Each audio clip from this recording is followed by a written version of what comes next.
So we're going to start off with the 3K beat sticks. You get 4 of each colour. Not really much to say about them, so we're going to move on. Next up you have your assist character at level 0.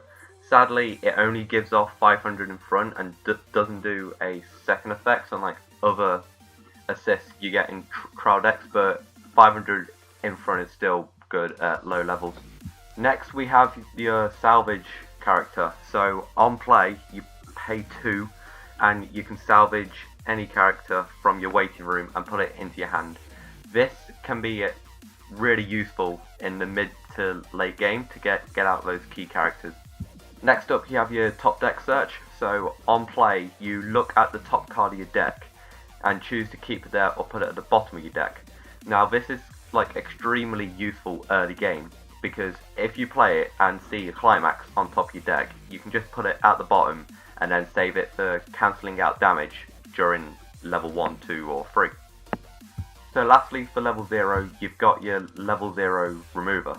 So you can tap this card and put a marker underneath it, and then in the following turn when you attack you can put that marker into your waiting room and choose any level 0 on your opponent's center stage and put it into their waiting room.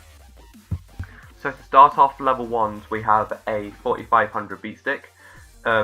If there's 3 or more other magic or weapon characters, she gains a 1500 power and boost, making her a 106k, which is pretty good because then with assists on top of that you can get a 106.5, 7k.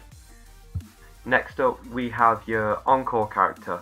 So if he gets reversed by anything, you can clock yourself by putting top card of your deck into your clock, and then he becomes tapped instead of reversed. So he's constantly staying alive at 6.5k, even bigger with assists. Next up we got the climax combo for this deck. So if sophisticated cooperation is in your climax area and you have a Shiro on your stage anywhere, he gets plus 4k, which makes him a 9k, and the climax itself is a 2k 1 soul, so you can make him an 11k for 2 soul, which I use to assassinate level 2s and 3s. Last up for level 1s you got your 5500 beat sticks. Personally I don't like them, I prefer the 117ks, but it's up to you. Next up we have 229k beat sticks. I prefer these beat sticks over the 218.5 just because it hits the 2 soul instead of 1. Next up you have your main beat sticks at level 2. They're 218k and you can tap magic characters and give it a bonus k, and he gets really big. He can knock out level 3s if he has to, and overall it's a good card. Next up we have your backups for this deck. It's the 213k ones and I think they're good, but that's completely up to you. Next up we have your assists at level 2. So cards in front gain 1000 power, you can pay 1 and choose one of your weapon characters and they gain 1500 power. This is insanely good for your level 3, which I'll get to in a sec. So, because it makes him really big and he just stomps stuff. Next up we have another 218k, but with this one, every time you reverse a character you can clock yourself 1 by putting the top card of your deck into your clock and you draw a card. This helps out your level 3, which relies on your hand size being 5 cards or more. Lastly for level 2s you've got your level 2 event card. With this one, if there's any annoying characters which are level 3 or lower and they're just constantly tapping and doing effects, or they're just constantly attacking and reversing everything, you can just play this and they can't untap in the next untap phase and one of your characters gain 2k, which is pretty nice. So the level 3 for this deck, if you have 5 or more cards in your hand, he gains 1500 power, and during this card's battle your opponent can't play backups. Nice.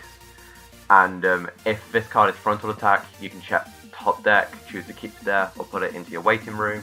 So if you reveal a climax, you just keep it there and just cancel bad damage instantly. If not, you're a card closer to a climax. So for climaxes, this first one here is going to be your blue stock soul. So you play this in your climax area, choose a blue card in your waiting room, and then put it into your stock, and all of your characters gain +1 soul. So next up you have your +2 soul. Just like what I said, you place it in your climax area and all of your characters gain +2 soul. And finally you have your 2k1 soul, so place it into your climax area, you draw a card and choose one of your characters and it gains 2000 power and 1 soul. And this is the card that climax combos with the level 1 Neanta. So overall I think this deck is mediocre. It's got its ups and downs. Its level 0 is pretty techy. You've got your level 3 which can be really offensive and really defensive. You've got good assists at level 2. Your level 1 climax combo can get really big and just KO everything. But then apart from that, nothing else really stands out. Like, you've got a level 2 which can get pretty high, but then it's got conditions to get that high. And then your level 0 is pretty weak. Highest power card is going to be your 3k beat sticks. But it is a trial deck, and I think it's pretty good for a trial deck.